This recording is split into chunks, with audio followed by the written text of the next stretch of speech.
नमस्कार, मैं हूं बालकृष्ण थरेजा।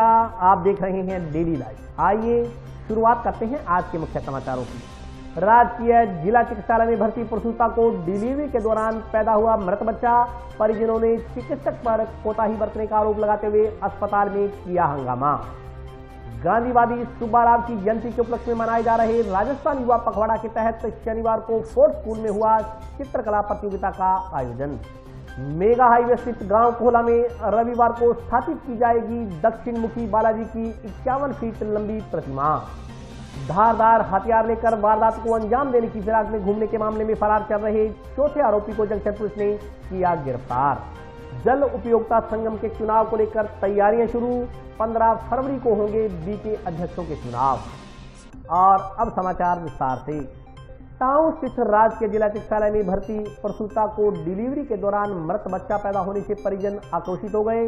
प्रसूता के परिजनों ने चिकित्सक पर इलाज में कोताही बरतने का आरोप लगाते हुए अस्पताल में हंगामा कर दिया।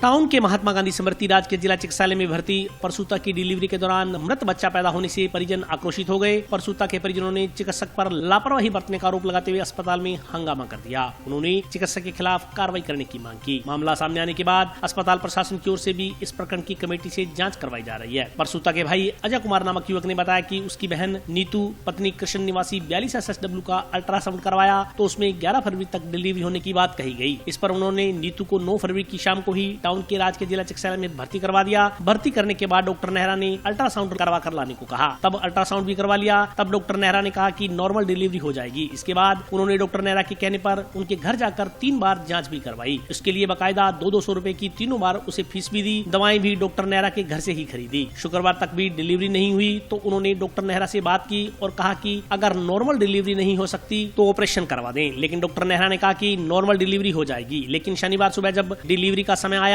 तो डॉक्टर नेहरा ने मजबूरी जाहिर कर दी और कहा कि वे अपने मरीज को अन्य अस्पताल में ले जाएं। लेकिन वे यह सोचकर कि सरकारी अस्पताल जैसी सुविधाएं कहीं अन्य दूसरे अस्पताल में नहीं मिलेंगी, इसलिए उन्होंने नीतू को किसी और अस्पताल में भर्ती नहीं करवाया। साथ ही कहा कि वे किसी भी तरह डिलीवरी करवाएं। इस पर डिलीवरी के बाद डॉक्टर ने उन्हें मृत बच्चा पकड़ा दिया। प्रसूता के भाई अजय का कहना था कि उन्होंने बार बार डॉक्टर के घर जाकर जाँच करवाई। वे नॉर्मल डिलीवरी नहीं होने पर ऑपरेशन करने की गुहार लगाते रहे, लेकिन डॉक्टर ने उनकी सुनवाई नहीं की। अब जिला अस्पताल में निःशुल्क सुविधा उपलब्ध है। बावजूद उसके उन्होंने डॉक्टर के कहने पर उनके घर जाकर हर बार 200 रुपए फीस देकर मरीज की जांच करवाई। उन्होंने सवाल उठाया कि यदि चिकित्सकों ने इस तरह से करना है तो आम नागरिकों को इस अस्पताल का क्या फायदा। अजय का कहना था कि डॉक्टर की लापरवाही के कारण नवजात बच्चे की मौत हुई है। उनका विरोध इसलिए भी है कि आज जो वाकया उनके साथ हुआ वह कल किसी और के साथ भी पेश आ सकता है, इसलिए डॉक्टर के खिलाफ कार्रवाई हो। दूसरी तरफ पीएमओ डॉक्टर मुकेश पोटलिया ने इस बारे में बताया कि जिला अस्पताल में भर्ती प्रसूता की शनिवार सुबह डिलीवरी हुई और मृत बच्चा पैदा हुआ। परिजन बच्चे को लेकर चले गए हैं। लिखित में परिजनों की ओर से कोई शिकायत नहीं की गई है। फिर भी हॉस्पिटल की जांच कमेटी सारे घटनाक्रम की पड़ताल कर रही है। प्रक्रिया है कि हमने अल्ट्रासाउंड करवाया था घर पे, वो हनुमानगढ़ से, तो उसमें 11 तारीख लास्ट थी डिलीवरी की। तो हम यहाँ पे 9 तारीख को ही आ गए थे शाम को। 9 तारीख को आने के बाद इन्होंने एडमिट कर लिया। फिर इन्होंने बोला एक अल्ट्रासाउंड और करवा के लाओ। फिर हमने वो अल्ट्रासाउंड करवा लिया। जिन इन लोगों ने जैसा कहा वैसा किया हमने। और उसके बाद हमने अल्ट्रासाउंड करवाया, दिखाया इनको, और फिर भी नहीं माने। फिर उसके बाद उन्होंने बोला कि मतलब नॉर्मल डिलीवरी हो जाएगी, कोई दिक्कत नहीं है ऐसी। तो फिर हमने सोचा चलो हो जाएगी, डॉक्टर कह रहे हैं तो हो जाएगी। तो डॉक्टर नेहरा के अंडर में एडमिट थे। तो उसके बाद परसों सुबह से पानी चल रहा था तो हमने वो चेक करवाया। हमको यहाँ नहीं आते तो कोई बात नहीं, घर पे जाके चेक करवाते हैं। तो वहाँ हमने 200 रुपये फीस देके 3 बार चेक करवा लिया इनको। और वहाँ पे दवाई यहाँ पे भी नहीं रखी, वहाँ पे रखी थी। बोले यहाँ से दवाई रख देता हूँ और सुबह और कल शाम को रख देंगे। तो उसके बाद सुबह तो आई नहीं। तो फिर हमने फिर जाके चेक करवाया, दिक्कत क्या है आ रही है, या तो ऑपरेशन हो तो ऑपरेशन कर दो। तो क्या नहीं नॉर्मल हो जाएगा, क्या नॉर्मल हो, ये कहते रहे। लास्ट में आके जब डिलीवरी का टाइम आया सुबह तो ये बोले कि भाई हमसे तो मतलब पार नहीं पड़ती, क्या जैसा आप और कोई हॉस्पिटल में लेके जाना चाहते हो तो लेके जा सकते हो। फिर हमने सोचा वो सरकारी की जैसी सुविधा है ही नहीं कहीं, वे इतने बड़े बड़े डॉक्टर है, इतनी फैसिलिटी है इनके पास, तो फिर हम और हॉस्पिटल में क्यों जाए। तब हमने कहा कि जैसा भी है हमारा बच्चा हमको दे दो। तो इन्होंने बच्चा हमें दे दिया, वो भी मृत घोषित था, मृत घोषित करके दे दिया हमको। फिर हम ये जानना चाहते हैं कि जब हमने बार बार 4 बार घर पे जाके गुहार लगाई तो फिर उन्होंने सुना क्यों नहीं हमारी बात को। जब हम 200 रुपये फीस दे के जा रहे हैं तो फिर उसका अर्थ क्या है। तो सर गवर्नमेंट हॉस्पिटल में जो सरकारी डॉक्टर हैं तो उनको भी अगर फीस दे के चेक करवा के आ रहे हैं घर पे तो फिर सरकारी हॉस्पिटल का क्या मतलब है क्या। अब हमारा विरोध इस बात से है कि आज हमारे साथ ऐसा हुआ है, कल को न जाने किसी और के साथ भी ऐसा हो सकता है। तो डॉक्टरों को मतलब ऐसी नाइंसाफी नहीं करनी चाहिए किसी के साथ, हमें हमारा न्याय दिलाना चाहिए। प्रसूता थी जिसके मॉर्निंग में डिलीवरी हुई और एक मृत बच्चा पैदा हुआ और बच्चे को परिजन ले गए हैं।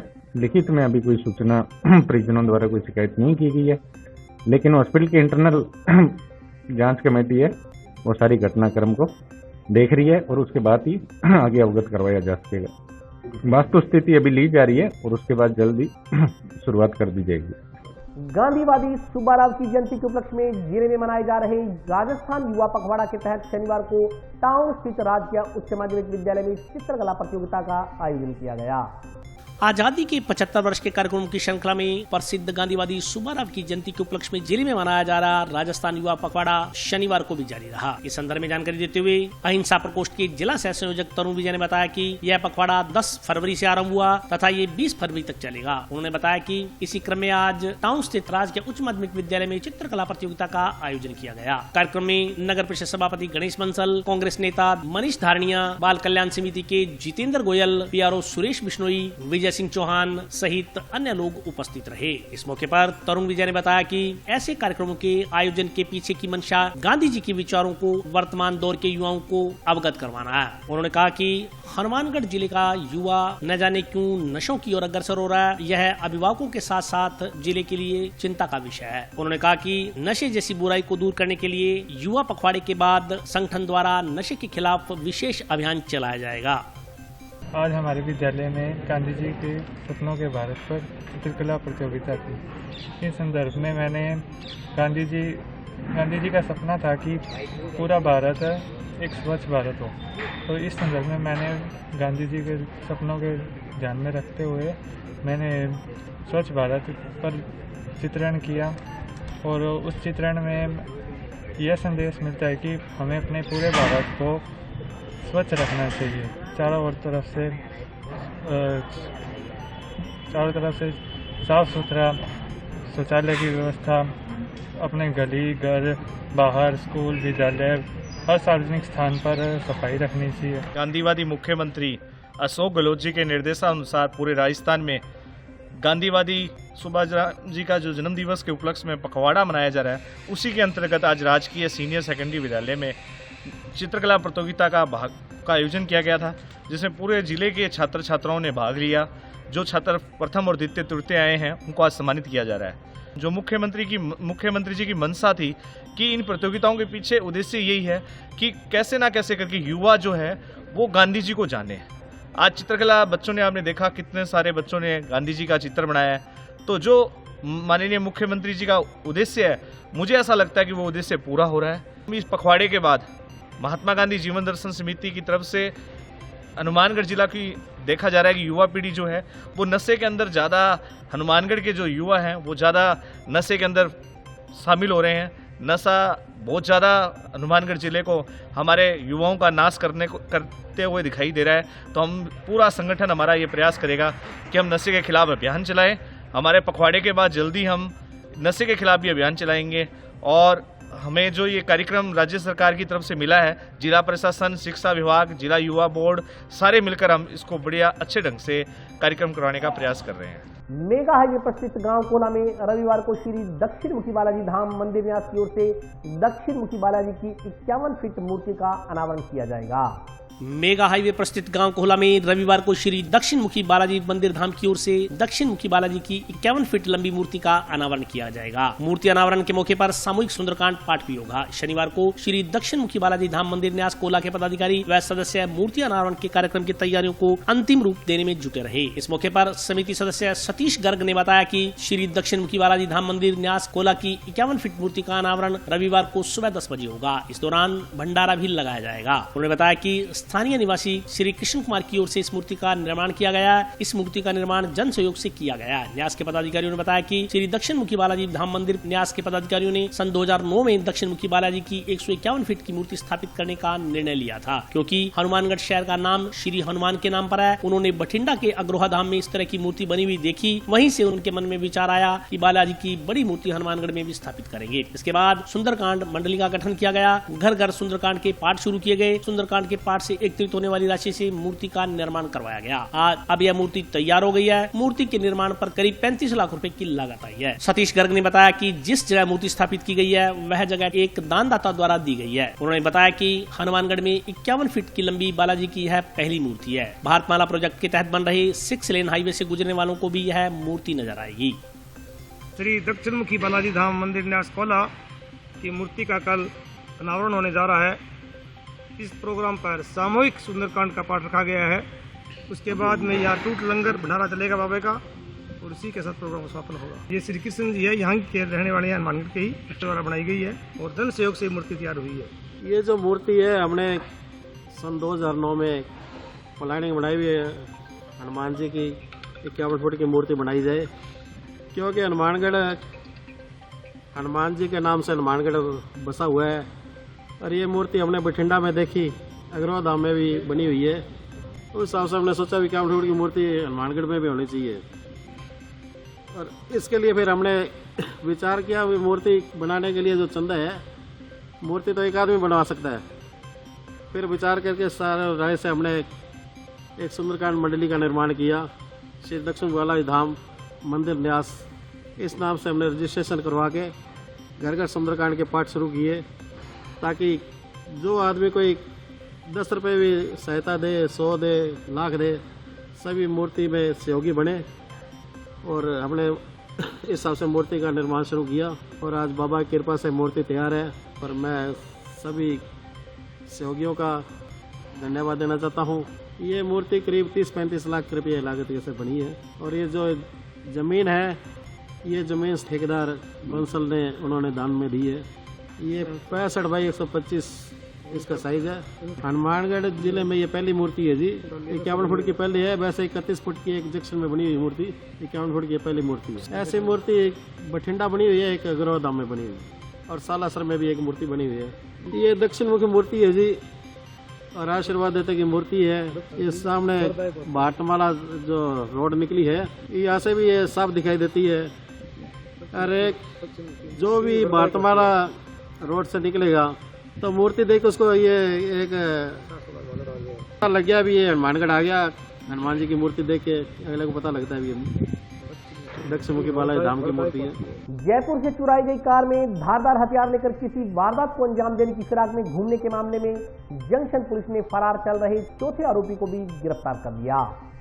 जयपुर से चुराई गई कार में धारदार हथियार लेकर किसी वारदात को अंजाम देने की फिराक में घूमने के मामले में जंक्शन पुलिस ने फरार हुए चौथे आरोपी को गिरफ्तार किया है। पूर्व में पुलिस मौके से 3 लोगों को गिरफ्तार कर न्यायिक परीक्षा में जेल भिजवा चुकी है, जबकि 2 लोग भागने में कामयाब हो गए थे। इनमें से एक को बाद में श्रीगंगानगर जिले की पुलिस ने किसी अन्य वारदात में गिरफ्तार किया। अब उसे जंक्शन पुलिस के लिए श्रीगंगानगर की जिला जेल से प्रोडक्शन वारंट पर गिरफ्तार कर हनुमानगढ़ लाया गया। इस संदर्भ में जानकारी देते हुए जंक्शन थाना की एसआई विशु वर्मा ने बताया कि गिरफ्तार आरोपी की पहचान जग्गा उर्फ जगजीत उर्फ बग्गा सिंह उर्फ बलजिंदर सिंह पुत्र जिंदर सिंह निवासी डींगावाली के रूप में हुई है। जंक्शन पुलिस के अनुसार 2 सितंबर 2021 की रात्रि को थाना की टीम गश्त कर रही थी। गश्त के दौरान मुखबिर के जरिए सूचना मिली कि 5 लोग चोरीशुदा कार में धारदार हथियार लेकर घूम रहे हैं। वे किसी वारदात को अंजाम देने की फिराक में है। सूचना पर पुलिस टीम टाउन रोड स्थित गगन नदी के पुल पर पहुंची तो कार नंबर RJ 14CV 7434 आती दिखाई दी। पुलिस टीम ने कार को रुकवाने का इशारा किया तो कार सवार घबरा गया और कार से उतरकर भागने लगा। शक होने पर पुलिस ने पीछा कर 3 लोगों को दबोच लिया, जबकि 2 लोग अंधेरे का फायदा उठाकर भागने में कामयाब हो गए। पकड़े गए 3 लोगों से पुलिस ने पूछताछ की तो उन्होंने उक्त कार जयपुर में टोंक रोड से चोरी करना स्वीकार किया। इनसे हुई पूछताछ में मौके से फरार हुए इनके साथियों की पहचान बलजिंदर सिंह उर्फ बग्गा उर्फ जग्गी व हरी के रूप में हुई। पुलिस ने 5 आरोपियों के खिलाफ मामला दर्ज कर जांच शुरू कर दी है। थाने के मुकदमा नंबर 502/2021 में धारा 399, 402, 379 IPC में मुकदमा दर्ज किया गया था, जिसमें 3 अभियुक्त को पहले ही जैसी करवा दिया गया। आज कल एक वांछित अभियुक्त जगजीत सिंह उर्फ जग्गा निवासी डिंगावाड़ी जटान श्री गंगानगर को कल मैं जलीय प्रोटेक्शन वारंट लेके आई थी। रात बाद अनुसंधान मुलजिम को जैसी करवाया गया। जल उपयोगिता संगम के चुनाव 15 फरवरी को करवाए जाएंगे। इस संदर्भ में सिंचाई विभाग के अधिशासी अभियंता ने विस्तार से जानकारी दी। जल उपभोक्ता संगम चुनाव को लेकर तैयारियां शुरू हो गई हैं। इस संदर्भ में जानकारी देते हुए सिंचाई विभाग के अधिशासी अभियंता रामहंस सैनी ने बताया कि जल उपयोगिता संगम के चुनाव 15 फरवरी को कराए जाएंगे। इससे पहले रविवार को नामांकन पत्र दाखिल किए जाएंगे। उन्होंने बताया कि BK 62 से लेकर BK 68 तक के चुनाव करवाए जाएंगे। इसके लिए कल रविवार को नाम निर्देशन पत्र भरे जाएंगे। नाम निर्देशन पत्रों के बाद नामांकन पत्रों की स्क्रूटनी की जाएगी और 15 तारीख को चुनाव करवाए जाएंगे। उन्होंने बताया कि इसके लिए 6 पोलिंग बूथ स्थापित किए जाएंगे तथा यह तमाम प्रक्रिया सिंचाई विभाग के सेंटर पर संपन्न करवाई जाएगी। 15 तारीख को जो चुनाव होने उसमें BK 62 से लेकर BK 67 तक 6 BK चुनाव होने, उसके लिए आज पार्टियों को बुलाया गया है और कल नाम निर्देशन पत्र भरे जाएंगे, उनकी स्क्रूटनी होगी और फाइनल कैंडिडेट डिसाइड किए जाएंगे कल शाम तक। उसके बाद में 15 को इलेक्शन होगा। 6 BK 62 से लेकर BK 67 तक ये सारे वहीं सेंटर पे ही पहले चुनाव होते हैं, उसके बाद में मतगणना वहीं होती है और वहीं शपथ दिलाई जाती है, वहीं से वोट दिया जाता है। और अभी वक्त ब्रेक का हाजिर होता हूँ छोटे से।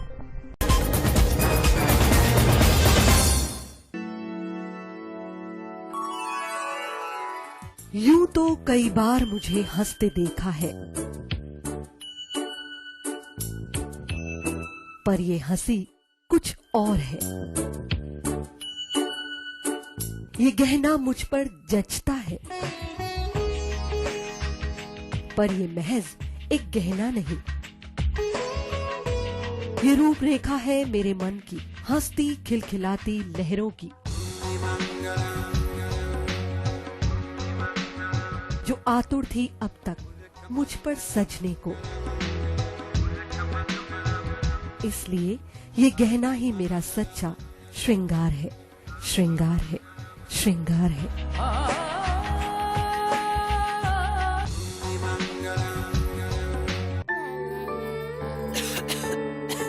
दीदी ये देखो,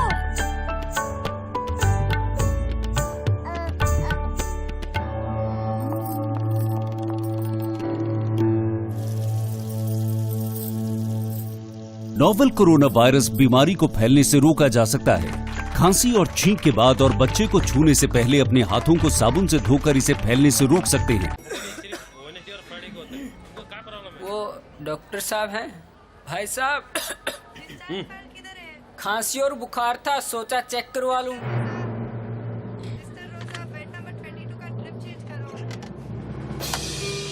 नोवेल कोरोना वायरस बीमारी को फैलने से रोका जा सकता है। बुखार के साथ खांसी और छींक होने पर तुरंत नजदीकी हेल्थ क्लिनिक या केंद्र जाएं।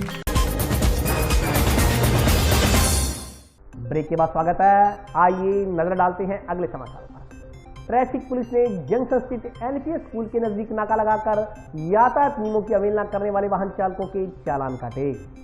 यातायात पुलिस द्वारा नियमों की अवहेलना करने वाले वाहनों के खिलाफ चलाए जा रहे अभियान के तहत शनिवार को यातायात पुलिस द्वारा जंक्शन स्थित NPS स्कूल के नजदीक नाका लगाकर कार्रवाई की गई। यातायात प्रभारी अनिल चिंदा ने बताया कि शहर में काफी संख्या में नाबालिग बच्चे वाहन चला रहे हैं, जबकि उनकी अभी वाहन चलाने की उम्र नहीं हुई है। ऐसी स्थिति में दुर्घटनाएं घटित होती हैं और जान माल का नुकसान होता है। उन्होंने बताया कि उन्होंने कुछ रोज पूर्व NPS स्कूल में एक कार्यशाला के माध्यम से बच्चों से समझाइश की थी और उन्हें इस बात के लिए ताकीद की थी कि जब तक वे बालिग नहीं हो जाते तब तक वे दोपहिया वाहन न चलाएं। लेकिन काफी दिन बीत जाने के बाद समझाइश का कोई असर दिखाई नहीं दिया। इस पर पुलिस ने सख्ती बरतते हुए आज नाका लगाकर ऐसे वाहन चालकों के खिलाफ चालान काटने की कार्रवाई की। यातायात प्रभारी ने नाबालिग बच्चों के माता पिता से भी आह्वान किया कि वे बच्चों को दोपहिया वाहन न चलाने दें। यातायात नियमों की पालना में यातायात पुलिस द्वारा अभी 2-3 महीने पहले मेरे द्वारा NPS स्कूल में अभी यहाँ एक सेमिनार भी आयोजन किया गया था। बच्चे जो नाबालिग बच्चे थे और जो एज के 18 साल से ऊपर थे, उनको भी मैंने समझाइश की गई थी, जब तक कि आपका ड्राइविंग लाइसेंस नहीं बन जाता तब तक वाहन नहीं चलाएंगे। इसके अलावा जो नाबालिग बच्चे हैं वो दुपहिया वाहन को नहीं चलाएंगे, क्योंकि एक्सीडेंट बहुत हो रहे हैं। युवा लड़के हैं, जितना वो फास्ट चल रहे हैं उससे ज़्यादा वाहन को फास्ट भगा रहे हैं।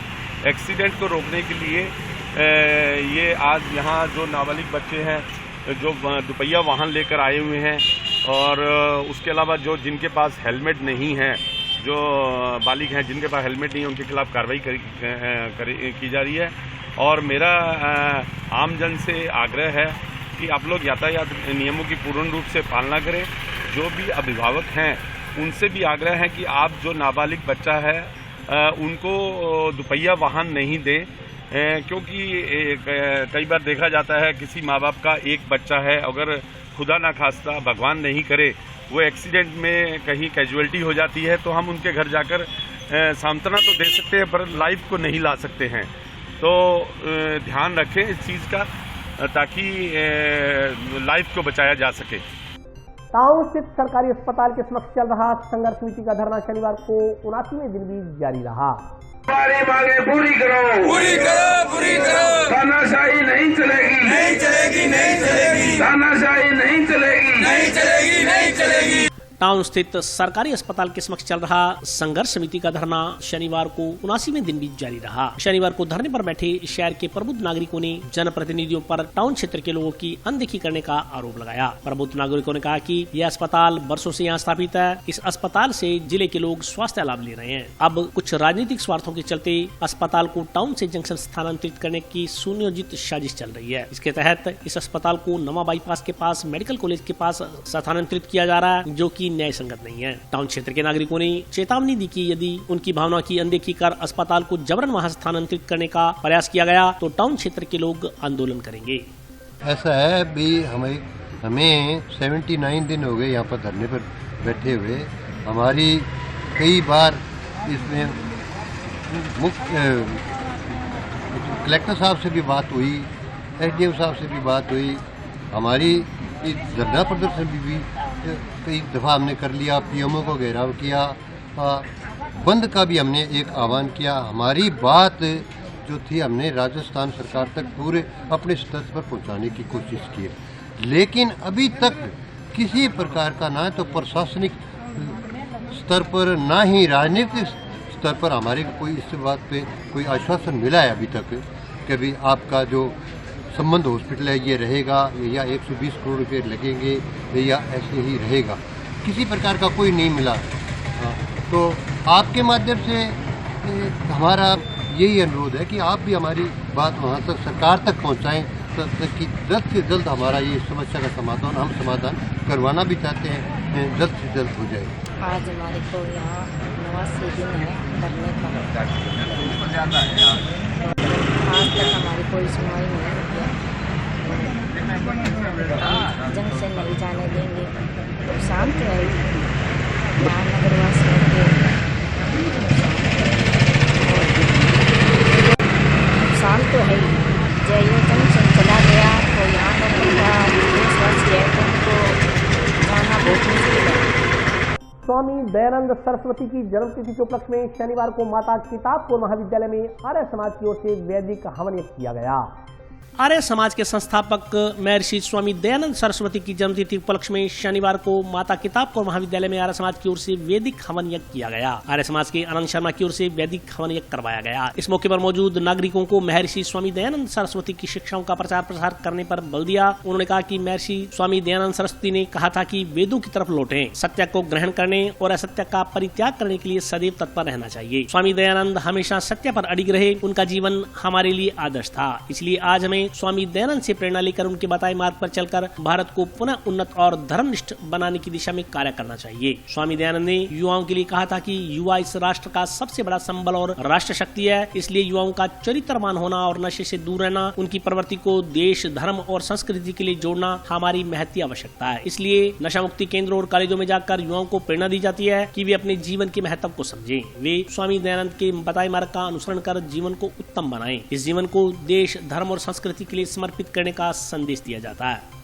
आर्य समाज के संस्थापक महर्षि देव दयानंद जी महाराज की जन्म तिथि के उपलक्ष्य में एक कार्यक्रम यहाँ किया गया। वैदिक हवन हमने किया और स्वामी जी की जो शिक्षाएं थी उनके प्रचार प्रसार के लिए हमने उद्बोधन रखा है। और लांबा जी को भी हम बहुत बहुत शुभकामनाएं देते हैं कि उनका दाम्पत्य जीवन आनंद में चलता रहे। दयानंद ने कहा कि वेदों की ओर लौटो और सत्य को ग्रहण करने और असत्य का परित्याग करने में सदैव तत्पर रहना चाहिए। इसलिए उन्होंने जीवन की शुचिता पर बहुत बल दिया और सत्य पर वो हमेशा अडिग रहे। तो उनका जीवन हमारे लिए आदर्श था। इसलिए हम आज उनसे प्रेरणा लेते हैं कि उनके बताए मार्ग पर चलकर भारत को पुनः उन्नत और धर्मनिष्ठ बना पाए। युवाओं के लिए स्वामी दयानंद ने कहा था कि युवा इस राष्ट्र का सबसे बड़ा संबल और शक्ति है। इसलिए युवाओं का चरित्रवान होना और युवाओं का नशे से दूर रहना और उसको उनकी प्रवृत्ति को देश के लिए, धर्म के लिए, संस्कृति के लिए जोड़ना, ये हमारी महती आवश्यकता है। इसलिए हम नशा मुक्ति केंद्रों में जाकर और कॉलेजों में जाकर युवाओं को प्रेरणा देते हैं कि अपने जीवन के महत्व को समझें और स्वामी दयानंद के बताए मार्ग का अनुसरण करके वो जीवन को उत्तम बना पाए, देश के लिए समर्पित कर पाए, धर्म के लिए समर्पित कर पाए और संस्कृति के लिए समर्पित। जंक्शन के रिको एरिया में स्थित एक कॉटन फैक्ट्री में मशीन से उठी चिंगारी ने वहां पड़ी रुई को जलाकर राख कर दिया। फैक्ट्री कर्मचारियों ने पानी डालकर आग को काबू किया।